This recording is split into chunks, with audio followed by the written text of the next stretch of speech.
Object mode. Hello વિદ્યાર્થી મિત્રો, કેમ છે બધા? મજામાં ને? સારું. તો ચલો આપણે ચેપ્ટર નંબર 2 કન્ટિન્યુ કરીએ.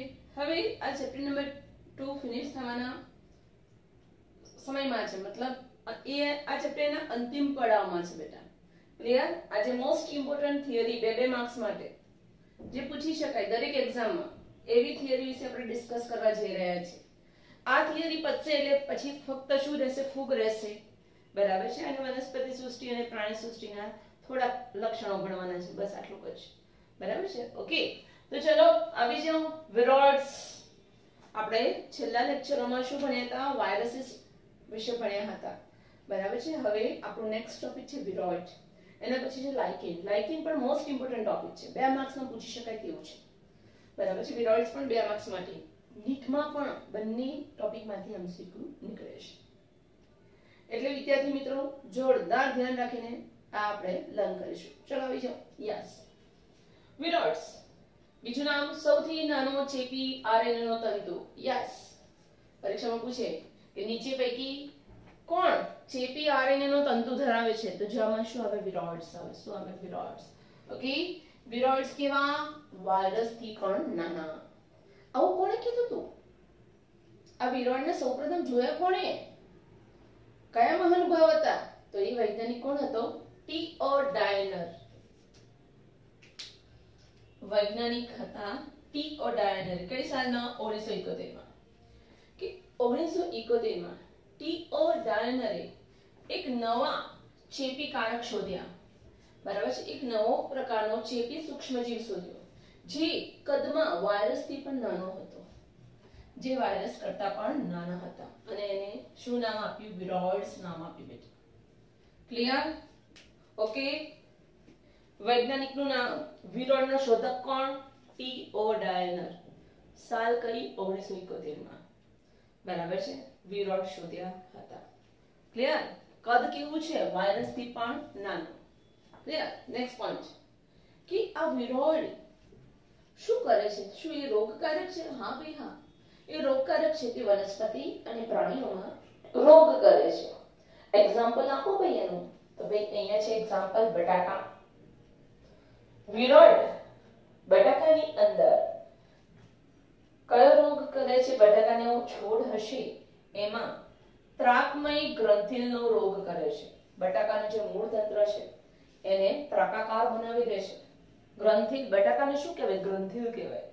બટાકાની અંદર પ્રકાંડ, બરાબર છે, ભૂમિગત પ્રકાંડ ખોરાકનો સંગ્રહ કરીને ગોળ કે લંબગોળ બને છે, માંસલ બને છે. બરાબર છે? જેને આપણે બટાકા કહીએ છીએ. ક્લિયર? અહીં વિરોઇડ્સને કારણે કયો રોગ થાય છે બટાકાના છોડમાં?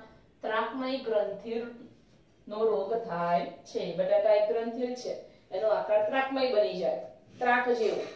બરાબર છે? જેને ત્રાકમય ગ્રંથિલ નો રોગ કહે છે. ઇંગ્લિશમાં એને પીએસટીડી કહે છે. પીએસટીડી એટલે શું? પી ફોર પોટેટો, સ્પિન્ડલ, ત્રાકમય એટલે સ્પિન્ડલ, ટ્યુબર, ટ્યુબર એટલે ગ્રંથિલ, રોગ એટલે ડિસીઝ. કે વિરોઇડ્સ બટાકાની અંદર અથવા તો વનસ્પતિમાં, વનસ્પતિમાં કઈ વનસ્પતિમાં? બટાકામાં કયો રોગ કરે છે? તો જવાબમાં આવે PSTD. Potato, spindle, tuber disease. ત્રાકમય ગ્રંથિલ નો રોગ કરે છે. બરાબર છે? ક્લિયર? સારું. હવે આ વિરોઇડ્સ માં જનીન દ્રવ્ય તરીકે શું છે? ડીએનએ છે કે પછી આરએનએ છે? તો જવાબ શું આવે? તો એનામાં જનીન દ્રવ્ય તરીકે મુક્ત આરએનએ નો તંતુ જોવા મળે છે. ઇમ્પોર્ટન્ટ. બરાબર? શું જોવા મળે બેટા? મુક્ત આરએનએ નો તંતુ જનીન દ્રવ્ય તરીકે જોવા મળે છે. બીજું, શું તેમાં પ્રોટીનનું આવરણ છે? શું વિરોઇડમાં કેપ્સિડ છે, શીર્ષ છે? તો નથી. ઇમ્પોર્ટન્ટ કે ભાઈ એમાં ફક્ત મુક્ત આરએનએ જોવા મળે છે, ડીએનએ જોવા મળતું નથી. બીજું, એમાં પ્રોટીન આવરણનો પણ અભાવ હોય છે. પ્રોટીનનું આવરણ હોતું નથી. પરીક્ષામાં કેપ્સિડનો અભાવ એવું પણ લખેલું હોય તો સમજી જવાનું. ઇમ્પોર્ટન્ટ કે વિરોઇડ્સમાં પ્રોટીનનું આવરણ હોતું નથી. આરએનએ ની ફરતે પ્રોટીનનું આવરણ નથી હોતું, એટલે કોનો અભાવ છે? કેપ્સિડનો અભાવ છે. તેથી તેનું નામ શું આપવામાં આવ્યું? વિરોઇડ આપવામાં આવ્યું. બરાબર છે. વાયરસમાં યાદ કરો, ફેજ વાયરસ, બેક્ટેરિયોફેજ. આકૃતિ પણ ઇમ્પોર્ટન્ટ, થિયરી પણ ઇમ્પોર્ટન્ટ. બેક્ટેરિયોફેજની અંદર એના જનિદ્રવ્યની ફરતે રક્ષણાત્મક શીર્ષ આવેલું હતું. બરાબર છે. જે પ્રોટીન આવરણ ધરાવે છે તેને કેપ્સિડ કહેતા હતા. અહીં આવું કોઈ આવરણ નથી. બરાબર છે. અહીં જે વિરોઇડનો જે આરએનએ છે એનો અણુભાર કેવો છે? તો અણુભાર ઓછો હોય છે. Most important. ઘણીવાર નીટની અંદર એમસીક્યુ પૂછે છે, નીચે પૈકી સાચા વિધાન ઓળખો, ખોટા વિધાન ઓળખો. એની અંદર બેઠા આ વિધાનો લખેલા હોય છે કે વિરોઇડમાં આરએનએ નો અણુભાર કેવો હોય છે? ઓછો હોય છે, નીચો હોય છે. ખબર પડી ગઈ? તો વિરોઇડ આવડે. સૌપ્રથમ એનો શોધક ટીઓડાયનર. કદ વાયરસથી પણ નાનું. બરાબર છે. ક્લિયર? ત્રીજું, બટાકાની અંદર રોગ કરે છે. રોગનું નામ ત્રાકમય ગ્રંથિનો રોગ. મનુષ્યની અંદર પણ રોગ કરે છે. અલ્ઝાઇમર્સ કહેવામાં આવે છે. શું કહેવામાં આવે છે? Alzheimer's. Short term memory loss, Ghajini બની જાય. માણસ પોતાની યાદ શક્તિ ભૂલતો થાય. સમજમાંથી યાદ શક્તિ ઓછી થતી જાય તો એ રોગને શું કહેવાય છે? અલ્ઝાઇમર્સ. અને એ વિરોઇડને કારણે થતો રોગ છે. આ નીટ માટેનો પ્રશ્ન. ઓકે બેટા? સારું. બીજું, જનિદ્રવ્ય તરીકે શું છે? મુક્ત આરએનએ તંતુ, જેનો અણુભાર કેવો હોય છે? ઓછો. શું આરએનએ ફરતે પ્રોટીનનું આવરણ હોય છે? નથી હોતું. પ્રોટીનના આવરણનો એટલે કે કેપ્સિડનો અભાવ હોય છે. ક્લિયર? તો આપણી મસ્ત મજાની થિયરી ફિનિશ થઈ. હવે આપણે જોઈએ next theory, lichens. Okay, most important. Lichens. Lichen એ લીલ અને ફૂગનો સહજીવી વસવાટ છે કે લીલ અને ફૂગ ભેગા થઈને સાથે હળી મળીને રહે છે, સહજીવન ગાળે છે. તો એને આપણે સંયુક્ત રીતે શું નામ આપીશું? લાઇકેન્સ. બરાબર છે? ક્લિયર? તો લાઇકેન્સ કોનું સહજીવન છે? તો જવાબમાં શું આવે? લાઇકેન્સ એ લીલ અને ફૂગનો સહજીવી વસવાટ છે. ક્લિયર?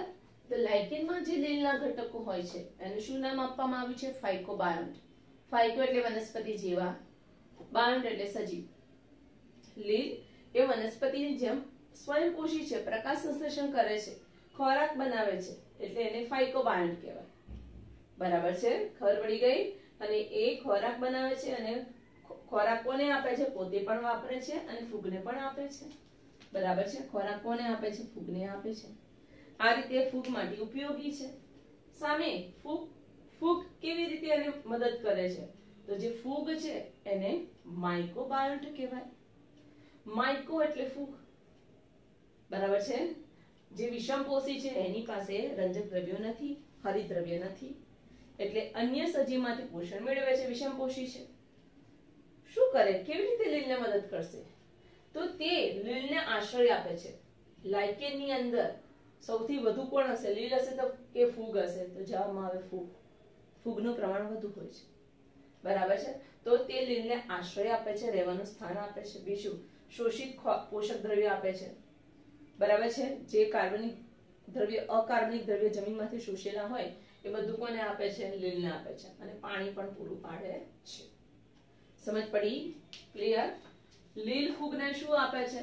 કે ભાઈ લીલ ફૂગને ખોરાક આપે છે અને ફૂગ લીલને શું આપે છે? ત્રણ વસ્તુ. આશ્રય એટલે કે રહેઠાણ, પોષક દ્રવ્ય અને પાણી એ આપે છે. આમ બંને સજીવો પરસ્પર લાભદાયી છે. આ પ્રકારના સંબંધને સહજીવન કહેવામાં આવે છે. પરસ્પરતા પણ કહેવામાં આવે છે. નીટનો પ્રશ્ન. પરસ્પરતા તો ભાઈ જેની અંદર જે આંતર સંબંધમાં બે સજીવોને પરસ્પર લાભ પ્રાપ્ત થતો હોય તો આવા સંબંધને શું કહેવામાં આવે છે? સહજીવન કહેવામાં આવે છે. બીજું નામ એનું પરસ્પરતા કહેવામાં આવે છે. સમજ પડી ગઈ? બીજો મહત્વનો પોઈન્ટ, આ પણ એમસીક્યુ માં બહુ જ પૂછે છે કે ભાઈ આપણે કોઈ નવીન જગ્યાએ ગયા, હવે એ જગ્યા પ્રદૂષણ વાળી છે કે પ્રદૂષણ વગરની છે, બરાબર છે. એ આપણે શોધવું હોય તો આપણે એ જગ્યાએ વનસ્પતિના પ્રકાર પર કોને શોધવી પડે? લાઇકેન. બરાબર છે કે લાઇકેન ફક્ત શુદ્ધ વાતાવરણમાં જ ઉછરે છે, કે જ્યાં પ્રદૂષણ ના હોય એવી જ જગ્યાએ લાઇકેન ઉત્પન્ન થઈ શકે છે. બરાબર છે, લાઇકેનનો વિકાસ થાય છે. ને જે જગ્યાએ થોડું પણ પ્રદૂષણ હોય ત્યાં લાઇકેનનો વિકાસ થતો નથી. સમજ પડી ગઈ? ક્લિયર? આમ કહી શકાય કે લાઇકેન ખૂબ જ સારા પ્રદૂષણ સૂચકો છે. પ્રદૂષણને સૂચવવાનું કામ કરે છે. પ્રદૂષણ વાળા એરિયામાં ક્યારેય લાઇકેન ઉગી શકે નહીં. પ્રદૂષણ રહિત વિસ્તારમાં જ લાઇકેન ઉગી શકે. બરાબર છે, એટલે ખૂબ જ સારા પોલ્યુશન ઇન્ડિકેટર છે. ગુજરાતીમાં એને પ્રદૂષણ સૂચક કહે છે. તો આજની બંને થિયરી બહુ સરસ હતી, મોસ્ટ ઇમ્પોર્ટન્ટ બધી જ એક્ઝામો માટે. બરાબર છે, આ થિયરી દરેક ટીચરની હોટ ફેવરિટ થિયરી છે. બરાબર છે, એટલે એક્ઝામમાં આવે જ એટલે મસ્ત મજાની તૈયાર કરી દે છે. ઓકે બેટા?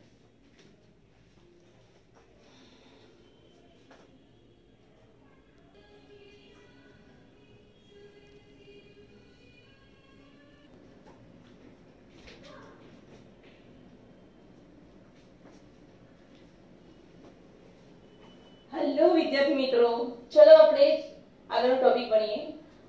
હવે આપણું નવું ટોપિક છે ફૂગ. ઇમ્પોર્ટન્ટ. ફૂગને ઇંગ્લિશમાં ફંજાઈ કહેવામાં આવે છે. ફંજાઈ. ફંજાઈ એટલે ફૂગ. બરાબર છે. કેવલ સજીવ છે, વિષમકોષી સજીવ છે, મતલબ તે જાતે પ્રકાશ સંશ્લેષણ કરી શકતા નથી, જાતે ખોરાક બનાવતા નથી. તે અન્ય સજીવ પર ખોરાક માટે આધાર રાખે છે. એટલે આવા સજીવને કેવા કહેવાય? વિષમકોષી. ક્લિયર? ઓકે, સારું. ફૂગ ક્યાં ક્યાં ઉગે છે? તો ભાઈ બ્રેડ ઉપર ઉગે. આપણે બજારમાંથી બ્રેડ લાયા હોય, બ્રેડ 2-3 દિવસ સારી રહે, પછી તમે એને અઠવાડિયા સુધી રાખી મૂકો તો તમને બ્રેડ ઉપર ફૂગ દેખાશે જુદા જુદા રંગની. બરાબર છે? ક્લિયર? તો જનરલી ફૂગ બ્રેડ ઉપર ઉગે છે. પછી નારંગી જૂની થઈ જાય, પડી રહી હોય તો પછી એ પોચી થઈ જાય અને એના પર લીલા રંગની ફૂગ ઉગતી હોય છે. બરાબર છે? તો ભાઈ નારંગીનો સડો કોણ કરે છે? એ પણ ફૂગ કરે છે. ક્લિયર? અમુક ફૂગ જેવી કે મશરૂમ, બરાબર છે, એ ખાવાલાયક ફૂગ છે. ઓકે, તમે લોકો હોટેલમાં જમવા જતા હશો ત્યારે હોટેલ સોર સૂપ, હા ને બેટા, મશરૂમ પિઝા. ક્લિયર? ચાઇનીઝ આઇટમની અંદર મશરૂમનો વધારે ઉપયોગ થાય છે. મતલબ મશરૂમ એ એક ખાવાલાયક ફૂગ છે. સમજ પડી ગઈ? કેટલીક ફૂગ રાઈના પર્ણો ઉપર ટપકા વાળો રોગ કરે છે. ઘણી બધી ફૂગ એવી છે કે જે રાઈનો છોડ હોય એના પર્ણની ઉપર ટપકા કરે. એ ટપકા શેના હોય? ફૂગના હોય છે. ક્લિયર? સારું. યીસ્ટ જે એક કોષી ફૂગ છે. ઇમ્પોર્ટન્ટ કે યીસ્ટ એક એવી ફૂગ છે, એક જ કોષની બનેલી ફૂગ. તો જવાબમાં આવે યીસ્ટ. એ બ્રેડ અને જવનો દારૂ બનાવવા માટે ઉપયોગી છે. બરાબર છે? કે જ્યારે બ્રેડનો લોટ બાંધતા હોઈએ તો એની અંદર યીસ્ટ ઉમેરવામાં આવે છે. ક્લિયર? યીસ્ટ શું કરશે? બ્રેડને પોચી બનાવશે. સમજ પડી ગઈ? ક્લિયર? ઓકે, તો ભાઈ એક કોષી ફૂગ જેને યીસ્ટ કહે છે, જે બ્રેડ અને જવનો દારૂ બનાવવા માટે ઉપયોગી છે. બીજું, આ નીટનો પ્રશ્ન જે ઓલરેડી પૂછાઈ ગયો છે, આવી જાઓ. પક્ષીનિયા ફૂગ. કઈ ફૂગ બેટા? પક્ષીનિયા ફૂગ. એ ઘઉંની અંદર ઘેરુ નામનો રોગ કરે છે. Important, most important. ઘઉંમાં ઘેરુનો રોગ કઈ ફૂગ કરે છે? તો જવાબમાં શું આવે બેટા? પક્ષીનિયા. ઇમ્પોર્ટન્ટ. ક્લિયર? કેટલીક ફૂગ એવી છે જે પ્રતિજૈવિક દ્રવ્યો એટલે કે એન્ટીબાયોટિક ઉત્પન્ન કરે છે. એન્ટીબાયોટિક એટલે શું? મસ્ત છે, સમજો. એન્ટીબાયોટિક એ એક પ્રકારનો દ્રવ્ય છે જે ફૂગ દ્વારા ઉત્પન્ન થાય છે અને તે અન્ય સજીવને મૃત્યુ પ્રેરે છે. એક્ઝામ્પલ આપો. પેનિસિલિન. પેનિસિલિન શું છે? એન્ટીબાયોટિક છે. કોણ ઉત્પન્ન કરે છે? પેનિસિલિયમ નોટેટમ નામની ફૂગ આ એન્ટીબાયોટિક ઉત્પન્ન કરે છે. અને આ પેનિસિલિન ગ્રામ પોઝિટિવ બેક્ટેરિયાને મારી નાખે છે. આ એન્ટીબાયોટિક પણ ઉત્પન્ન કરી, ફૂગે ઉત્પન્ન કરી. ફૂગને કોઈ લાભ થતો નથી, પણ એના લીધે કોણ મરી જાય છે? બેક્ટેરિયા મરી જાય છે. ખબર પડી? આપણને તાવ આવતો હોય, કોઈ બીમારી થઈ હોય તો ડોક્ટર આપણને શું આપે છે? એન્ટીબાયોટિક આપે છે. તો એન્ટીબાયોટિક બેક્ટેરિયાને મારી નાખે છે. ક્લિયર? તો અહીં ફૂગનું નામ પેનિસિલિયમ નોટેટમ. એ કઈ એન્ટીબાયોટિક ઉત્પન્ન કરે છે? પેનિસિલિન એન્ટીબાયોટિક ઉત્પન્ન કરે છે, જે ગ્રામ પોઝિટિવ બેક્ટેરિયાને મારી નાખે છે. ક્લિયર? ગ્રામ પોઝિટિવ, ગ્રામ નેગેટિવ એ બધું શું છે? 8મા ચેપ્ટરમાં આવશે. ક્લિયર બેટા? ઓકે, સારું. એન્ટીબાયોટિકને ગુજરાતીમાં શું કહેવાય? પ્રતિજૈવિક દ્રવ્યો. જૈવિક દ્રવ્ય મતલબ જે બેક્ટેરિયા છે એના માટે એને મારી નાખે છે, તેથી તેને પ્રતિજૈવિક દ્રવ્યો કહેવામાં આવે છે. ઇમ્પોર્ટન્ટ. તો ફૂગ કયો રોલ ભજવે છે એ મેં અહીંયા તમને દર્શાવ્યું. હવે જોઈએ વસવાટ. ફૂગ ક્યાં જોવા મળે? ફૂગ બધી જ જગ્યાએ જોવા મળે. જે રીતે બેક્ટેરિયા બધે જોવા મળે, ફૂગ પણ સર્વત્ર છે. બરાબર છે? તે હવા, પાણી, જમીન, પ્રાણીઓના શરીરની ઉપર, અંદર, વનસ્પતિમાં પણ સપાટી પર અંદરની તરફ હુંફાળી ભેજવાળી જગ્યા, જે જગ્યા હશે બધી ફૂગ જોવા મળશે. આ એનો વસવાટ હતો. ક્લિયર? એકકોષી ફૂગ, જેને આપણે શું કહીએ છીએ? યીસ્ટ. એનું એક એક્ઝામ્પલ છે. બરાબર છે? દર વખત નીટની અંદર પૂછે છે આના વિશે, કંઈક ને કંઈક ક્વેશ્ચન હોય છે. 11મા ધોરણમાં પણ આનું આવે છે અને 12મા ધોરણમાં પણ આવે છે, ચેપ્ટર નંબર 10 માં. તો આ 11th અને 12th નો કોમન ક્વેશ્ચન છે. ધ્યાન દેજો. નીટની પરીક્ષામાં 11 અને 12 બંને ધોરણમાં કોમન ટોપિક હોય એમાંથી પ્રશ્ન વધારે પૂછે. ઓકે, આવી છે બચ્ચાઓ કે એકકોષી ફૂગ શું કહીએ છીએ? એને યીસ્ટ. એક યીસ્ટ છે, નામ છે સેક્રોમાઇસિસ સેરેવિસી. શું નામ રાખે છે બેટા? સેક્રોમાઇસિસ સેરેવિસી. બરાબર છે? એ શેમાં વપરાય છે? એ બ્રેડ, પાવ, કેક બનાવવામાં વપરાય છે. બેકરી પ્રોડક્ટ્સ બનાવવામાં વપરાય છે. તેથી તેને બેકર્સ યીસ્ટ કહેવામાં આવે છે. ખબર પડી? યીસ્ટ શું કરશે? તમે બ્રેડ બનાવવાની મેથડ જોઈ હશે. બરાબર છે? બ્રેડ કેવી રીતે બનાવાય? કે મેદાનો લોટ હોય. બરાબર છે? ક્લિયર? યીસ્ટ લેવામાં આવે. યીસ્ટને પાણીમાં અને ખાંડ મિક્સ કરીને રાખવામાં આવે થોડો સમય, એટલે યીસ્ટ એકદમ સક્રિય થઈ જાય. બરાબર છે? યીસ્ટ પાવડર સ્વરૂપે પ્રાપ્ત હોય છે. બરાબર? પછી મેદાના લોટની અંદર શું નાખવામાં આવે છે? તેલ નાખવામાં આવે છે. તેલ નહીં તો બટર નાખવામાં આવે છે, મીઠું નાખવામાં આવે છે. ક્લિયર? યીસ્ટ આપણે ખાંડની અંદર મિક્સ કરેલી છે, એ ઉમેરવામાં આવે છે અને લોટ બાંધવામાં આવે છે. શરૂઆતમાં લોટ આટલો હોય છે, પછી એને એક વાસણની અંદર લોટ મૂકી દેવામાં આવે અને ઉપર એને ઢાંકી દેવામાં આવે છે. 2 થી 3 કલાક પછી બરાબર છે શું થઈ જાય? આટલો લોટ પહેલા હતો, પછી આટલો બધો લોટ થઈ જશે. આવું કેમ? એટલે આટલા લોટમાંથી આટલો લોટ કેવી રીતે થઈ ગયો? તો અંદર આપણે શું ઉમેરી હતી? યીસ્ટ. અને યીસ્ટે શું કર્યું હતું કે ભાઈ આપણો લોટ, મેદાનો લોટ જેની અંદર સ્ટાર્ચ હોય, યીસ્ટ એ સ્ટાર્ચનું પાચન કરે.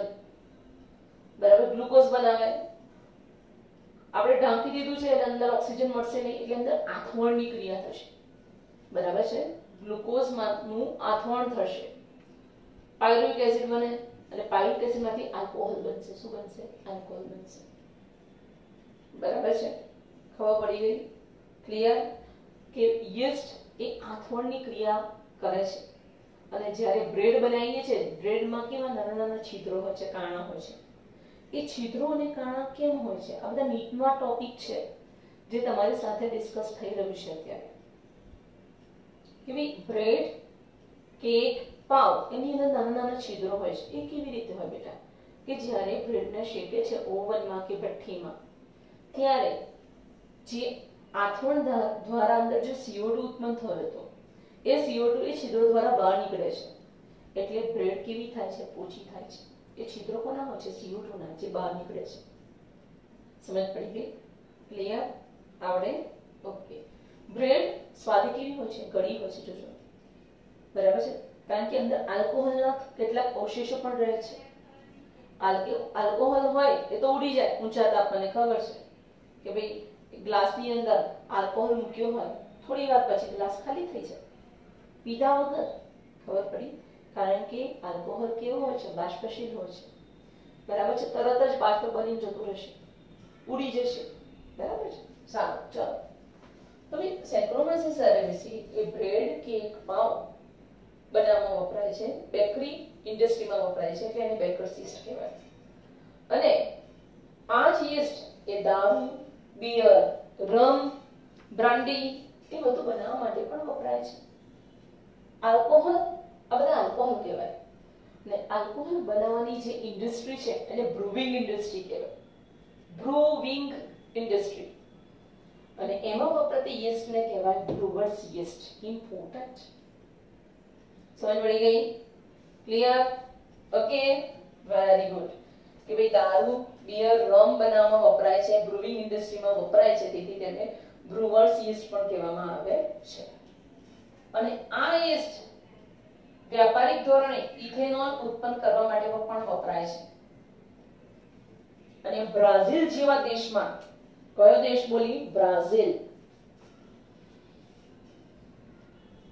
કે ભાઈ બ્રાઝિલ જેવા દેશમાં ઇથેનોલનો ઉપયોગ બળતણ તરીકે કરવામાં આવે છે. ઇમ્પોર્ટન્ટ. તો સેક્રોમેસિસ સેરેવિસી 3 in 1 છે. બેકરીમાં વપરાય બેકર્સ યીસ્ટ, બરાબર છે? વાઇન ઇન્ડસ્ટ્રીમાં, દારૂ બનાવવાની ઇન્ડસ્ટ્રીમાં વપરાય બ્રુવર્સ યીસ્ટ, અને વ્યાપારિક ધોરણે બળતણ તરીકે ઇથેનોલ બનાવવા માટે પણ વપરાય છે. કયા દેશમાં ઇથેનોલ બળતણ તરીકે વપરાય છે? તો જવાબમાં આવે બ્રાઝિલ. ક્લિયર બેટા? ઓકે. હવે એક કોષી ફૂગ તો ભણ્યા. હવે બીજી જે બહુકોષી ફૂગ છે, તંતુમય ફૂગ છે, તંતુમય અને બહુકોષી ફૂગ, જેને શું કહેવામાં આવે છે? મોલ્ડ કહેવામાં આવે છે. જો એક કોષી ફૂગ કેવી હોય? એક જ કોષની બનેલી હોય, એ ક્યારેય તંતુમય હશે નહીં. હો, દેખો યીસ્ટ આવી હોય, આ યીસ્ટ છે, અહીં કોષ દિવાલ છે. કોષ દિવાલ શેની બનેલી હોય? યીસ્ટની કાયથિન અને પોલિસેકરાઇડની બનેલી હોય. એનું કોષ કેન્દ્ર છે, સુવિકસિત કોષ કેન્દ્ર. એક કોષી ફૂગ ક્યારેય તંતુમય હોતી નથી, યાદ રાખો. જ્યારે બહુકોષી ફૂગ કેવી હોય? તંતુમય હોય છે, જેને મોલ્ડ પણ કહે છે. બરાબર છે? તંતુમય ફૂગ એ લાંબા પાતળા સૂતરના તાંતણા જેવી રચના ધરાવે છે. બરાબર? આ તંતુમય ફૂગ છે જે લાંબા પાતળા સૂતરના તાંતણા જેવી, દોરા જેવી રચના ધરાવે છે, જેને કવક તંતુ કહે છે. બીજું નામ એનું કવક સૂત્ર.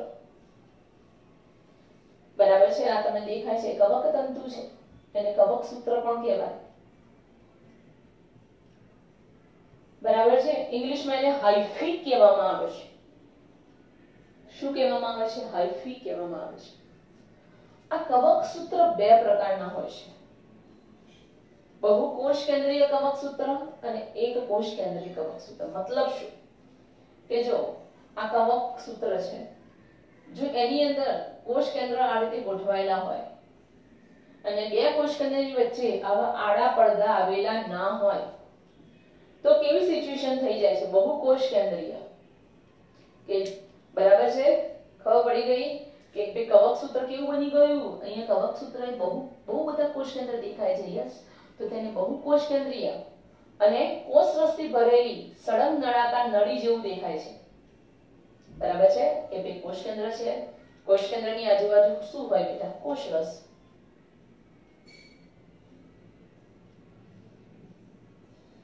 આજુબાજુ છે કોષ રસ. કોષ કેન્દ્ર, બહુ બધા કોષ કેન્દ્ર અને કોષ રસ થી બનતી એક સળંગ નળાકાર નળી જેવી રચના. બરાબર છે? આવા કવક સૂત્રને શું કહેવામાં આવે છે? બહુકોષ કેન્દ્રીય કવક સૂત્ર. એક જ કવક સૂત્રમાં બહુ બધા કોષ કેન્દ્ર છે અને આ બધા કોષ કેન્દ્ર વચ્ચે આવા આડા પડદા નથી.